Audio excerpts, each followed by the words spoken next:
Where are we in the U.S. economy right now? The economy still seems like it's doing pretty well. I can understand why the president would love to see, and I would love to see, a full point cut by the Fed. I don't think it's coming. I think eventually we're going to get one or two. Why are we cutting rates? If the economy is doing so great, so we got to cut rates to help the economy. Why should we be cutting interest rates right now, do you think? Because we've got so many unsold homes. We're not, I mean, we already were up against it, Connell, because of the people that refinanced at 2% or even, you know, some even lower than that.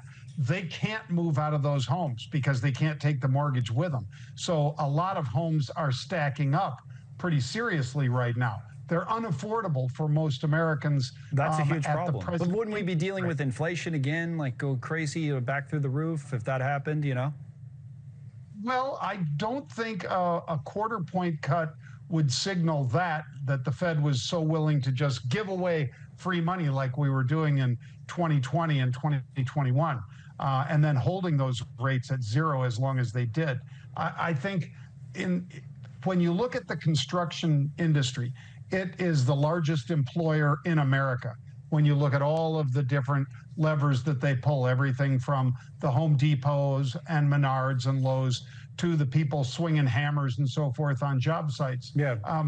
Those have been practically idle because of the idea that you don't have affordability right now because interest rates are so much higher than they were. Now, I don't know that we need it to really get the economy going. I know that in order to get people moved into some of these homes, we need a lower interest rate.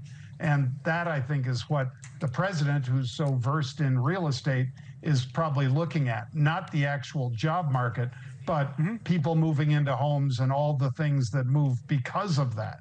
And generally speaking, affordability is just a huge topic in this country right now politically. Like they had a big debate the other night for mayor here in New York City that was all about affordability. Nobody can afford things, and homes are, you bring up very, very fair and good points. Thank you, Jon, as always, Jon Najarian.